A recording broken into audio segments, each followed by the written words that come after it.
The Christmas postcard was lying on the kitchen table like a ticking time bomb.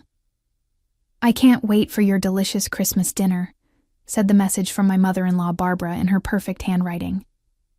I took a deep breath and felt the sharp pain of 17 stitches in my abdomen, a reminder that just 2 weeks ago I was in surgery having part of my intestine removed. Subscribe to the channel and leave your like to get access to more stories like this.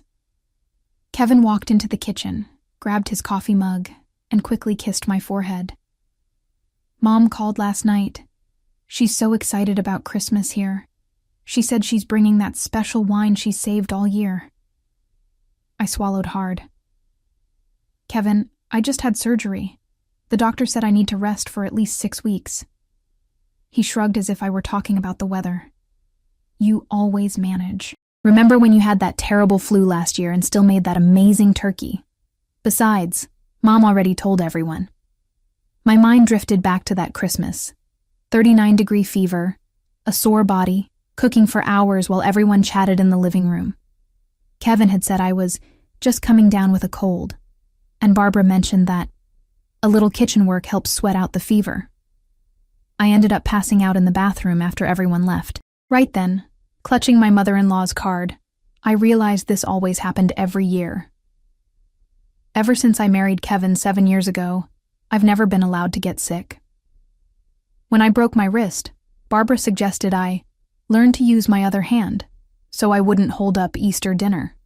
When I had a severe kidney infection and asked to do something simpler for Kevin's birthday, my sister-in-law Jessica said I was always craving attention. "Melissa, can you hear me?" Kevin snapped his fingers in front of me. "Mom asked if we could invite the cousins this year. That'd be 5 more people." Something inside me snapped. It wasn't dramatic like in the movies. I didn't scream or throw dishes. It was a quiet breakdown, like a dam finally giving way under constant pressure. "Sure," I answered mechanically. As soon as Kevin left for work, I called Amber, my best friend since college. "He expects me to cook for 15 people 2 weeks after my surgery," I said when she answered, my voice shaking. "He what?" "Melissa, you can barely stand for more than 10 minutes. It's always like this. Last year with pneumonia. Before that, with a urinary infection. One time I cooked with such a high fever I dropped a pot because I couldn't even feel my fingers. Barbara said I was being dramatic." There was a few seconds of silence on the other end. "Enough, Mel. You can't keep doing this." Amber's voice was filled with a determination I'd never heard before. "What am I supposed to do? Cancel Christmas? They'd never forgive me, so what? Have they ever cared to forgive you for being sick? For needing care? For being human?" Her words struck something deep inside me. I remembered all the times I dragged myself around to meet their expectations, even when my body was begging for rest. "I have an idea," said Amber. "One they'll never forget." The next day, Amber showed up with a folder full of restaurant menus and local delivery options. She spread them all out on the kitchen table with a conspiratorial smile. "Phase 1 of the Christmas delivery revolution," she announced. "Let's plan the best non-dinner your family has ever had." For the first time in years, I felt a wave of freedom wash over me. As we flipped through the menus, I started picturing their shocked faces when they realized there'd be no homemade feast waiting for them this year. "You know what else?" I said, feeling my confidence grow. "I'm going to document everything. Every message, every conversation, every time I was forced to cook while I was sick." I grabbed my phone and started digging through old photos, finding evidence of every Christmas, birthday, and holiday when I suffered in silence. The doorbell rang through the empty house at exactly 4 p.m. on Christmas Day. I was already 200 kilometers away, comfortably settled in the recovery spa Amber had booked for me. Lying in the hotel room bed with pillows propping up my operated abdomen, I opened my laptop and connected to the dining room security camera. It was showtime. Kevin was the first to step into the dining room, carrying a bottle of wine and baskets of bread. He stopped dead in his tracks, his mouth hanging open in confusion. Barbara was right behind him, her Christmas sweater gleaming with golden decorations. "Kevin, where's the food? And why are there menus on the wall?" The scene was exactly as I had planned. Every inch of the dining room walls was covered with colorful menus from local restaurants: Chinese, Italian, Mexican, Indian, Thai, burger joints. The table, which would usually be set with my best china and elaborate floral arrangements, had nothing but a red envelope in the center with the family name in golden letters. Jessica, Tyler, and Tiffany walked in next, all carrying serving dishes with the sides they'd promised to bring. The cousins appeared shortly after, all cheerfully commenting on the delicious smell they expected. Their expressions changed simultaneously to shock when they saw the room. "What the heck is this?" Tyler pointed at the menus. "Is this some kind of joke?" Kevin picked up the envelope from the table with trembling hands. I watched through the camera as he opened it and started reading the letter I had left. "Dear family, this year I decided to serve you something different. The truth. Because of my recent abdominal surgery, I'm exercising my medical right to rest and recover properly. The walls are decorated with all the delivery options available today. I've already ordered a varied selection that will arrive at 5 p.m., all charged to Kevin's credit card. Merry Christmas. Love, Melissa." Kevin's face went from white to red in seconds. "This is ridiculous. Where is she?" Barbara snatched the letter from his hands. "She can't be serious. Spending Christmas alone, after all the effort we made to get here?" "All the effort you made?" Jessica rolled her eyes. "And what about her effort to, I don't know, not die after a serious surgery?" I was surprised by my sister-in-law's reaction. Jessica had never defended me before. "Don't exaggerate," Barbara snapped. "It was just a little surgery. Women do that all the time and still manage their responsibilities." At that moment, like clockwork, everyone's phones started buzzing at once. It was time for phase 2. I sent each of them a carefully prepared email, including a digital folder with proof of the past 7 years of medical abuse I'd suffered at the hands of the family. I watched their faces change as they opened the files on their phones.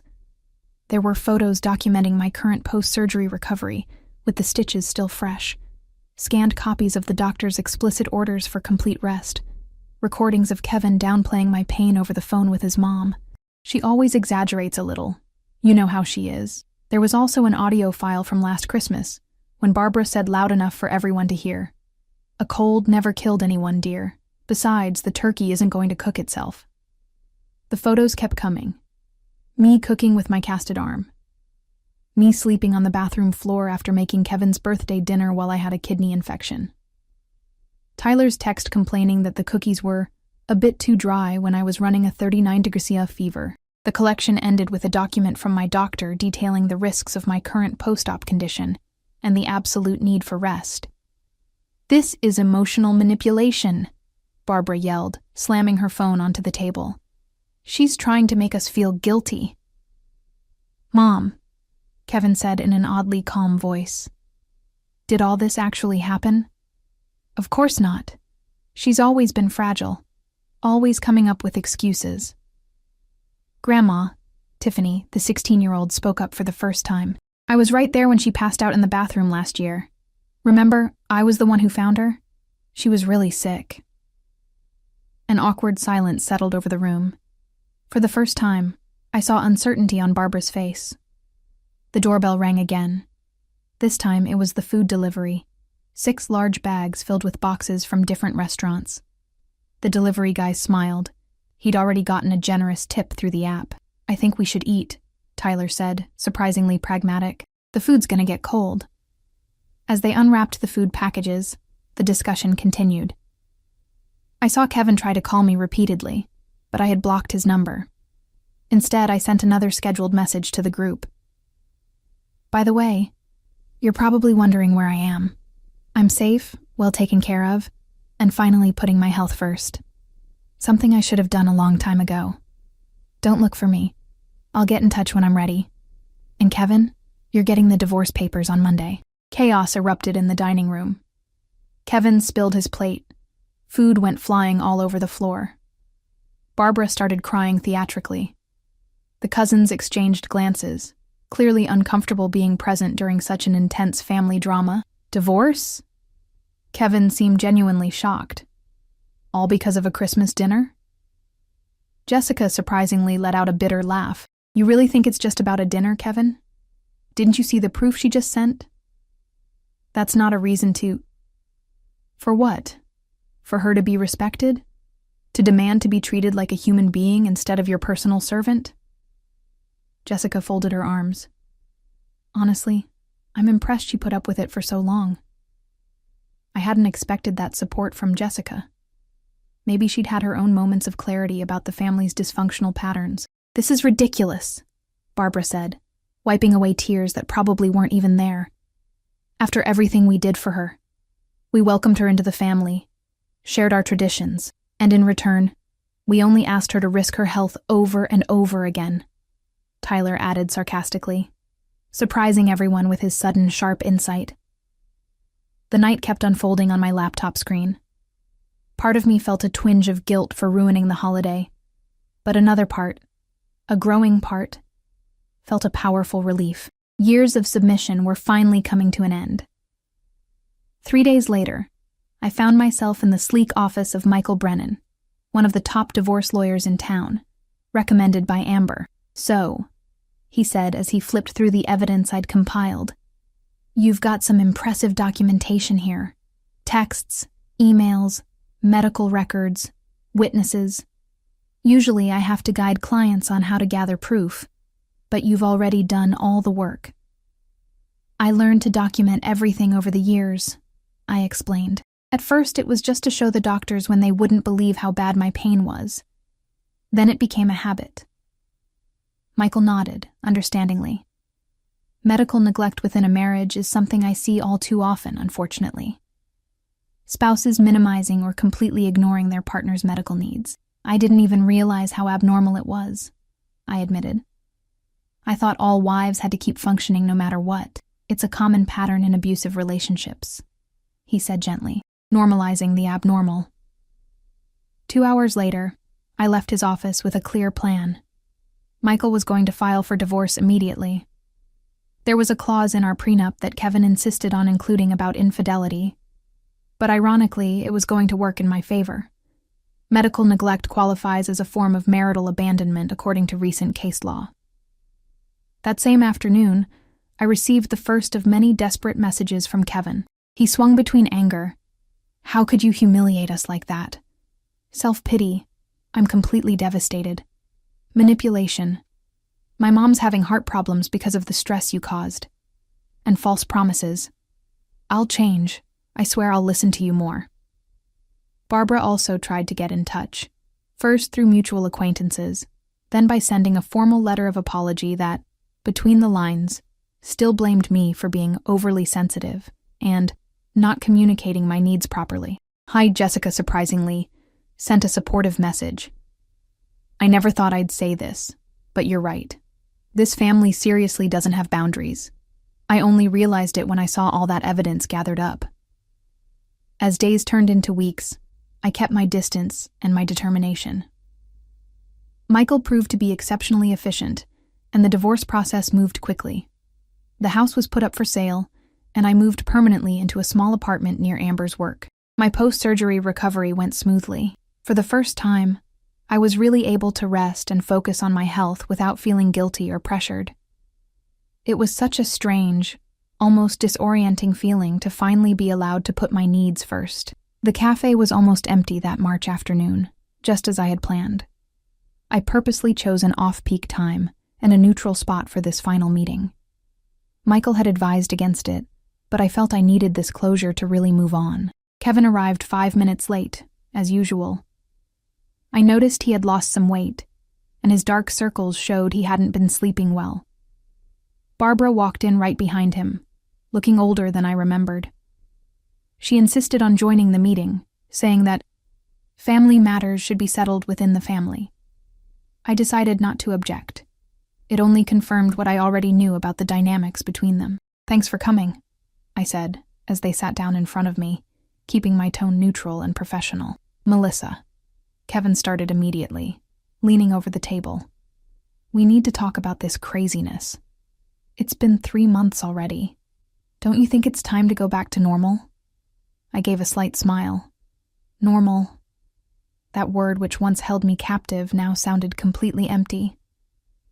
The divorce papers are finalized, I answered calmly. The house is sold. I'm here today just to personally hand over some items I thought you'd like to have. I placed on the table a small box containing your grandfather's pocket watch and some family photographs. Barbara huffed, barely containing her indignation. After 20 years of building family memories, you just throw it all away because of a Christmas dinner? It wasn't about a dinner, Barbara. My voice remained firm. It was 7 years of systematic medical neglect. 7 years of being forced to cook with a fever, infections, broken bones, and finally fresh post-surgery stitches. That has a name. Abuse. Abuse. Kevin seemed genuinely offended. I never laid a finger on you. There are many forms of abuse beyond physical, I explained, as if I were giving a lesson. Forcing someone who's sick to do things that could jeopardize their recovery is one of them. Barbara waved her hand dismissively, like shooing away an annoying bug. Every woman in our family has always taken care of her home, no matter the circumstances. My mother cooked for 20 people just a week after a C-section. And you think that's admirable? I asked, genuinely curious. Or do you think it's a terrible way to treat someone who just went through a serious surgery? It's about responsibility and commitment to the family, Barbara answered, as if reciting a mantra. You know what happened after I got out of the hospital from my last surgery? I kept my casual tone despite the gravity of the subject. The doctor explicitly told me that I shouldn't be on my feet for more than 15 minutes at a time for at least 3 weeks. He explained that my internal stitches could tear and cause internal bleeding. When we got home, you said, I'm quoting your exact words, doctors always exaggerate the restrictions. My friend Judith went back to work 3 days after the same surgery. Kevin looked uncomfortable, but Barbara remained unmoved. It turns out your friend Judith ended up back in the hospital with a serious infection and almost died, I continued. I found that out when I researched compromised recoveries while I was at the recovery spa. You always make a drama out of everything, Kevin muttered. I calmly pulled a folder from my bag and placed it on the table. Here are all my doctor visits from the past 7 years. Every diagnosis, every recommendation for rest that was ignored, every complication I had from resuming activities too early. This isn't dramatizing, Kevin. These are documented medical facts. Barbara tried to shove the folder away, but Kevin surprisingly picked it up and started flipping through it. I saw his face gradually turn pale as he looked through the pages. Did you really have such a severe kidney infection? His voice was much lower now. That birthday, when I insisted you make dinner for my coworkers, the doctor wanted to hospitalize me, I confirmed. I begged to do the treatment at home because I knew how disappointed you'd be if I canceled your party. An awkward silence fell over the table. It was the first time I saw Kevin really reflecting on the consequences of his actions. Why didn't you ever say anything? He finally asked. I did. Over and over, the two of you chose not to listen. I looked directly at Barbara. Remember when you said I was just looking for attention? When I mentioned I had a 39-degree fever at Christmas 2019, Barbara looked away, for the first time seeming even a little ashamed. The sale of the house will be finalized next week, I continued, steering the conversation back. Your lawyer already got all the documents regarding the division of assets. I don't want anything more than what we agreed on. And that's it? Kevin seemed genuinely surprised, as if he still couldn't believe I was really going through with the divorce. 7 years of marriage? Just thrown away? They weren't thrown away, Kevin. They were important years. I learned a lot about myself, about boundaries, about what I want and don't want in my life. I took a sip of my tea. I also learned that I deserve to be treated with dignity, especially when I'm vulnerable. Barbara let out an exasperated sigh. So where are you going now? Do you think you'll find someone who can put up with your constant health issues? I smiled, without hostility. That's exactly the point, Barbara. I'm not looking for someone to put up with my health issues. I'm looking for mutual respect, and if I can't find that, I'll be perfectly fine on my own. That statement seemed to shock her more than anything I'd said. The idea that I might prefer solitude to an abusive relationship was completely foreign to her way of thinking. "I have one last thing to share with you all," I said, pulling my phone from my bag. That Christmas night, I posted anonymously on an online forum about what I did. I called it the Christmas Delivery Revolution. The story went viral. I showed them the screen of my phone. Thousands of comments, shares, and messages of support. Women and men recounting their own experiences with medical gaslighting in relationships. People thanking me for giving them the courage to set boundaries with abusive family members. Apparently, I'm not the only person treated like a servant, even in serious medical situations, I commented. Some people wrote to me saying my story literally saved their lives because it inspired them to put their health above family expectations.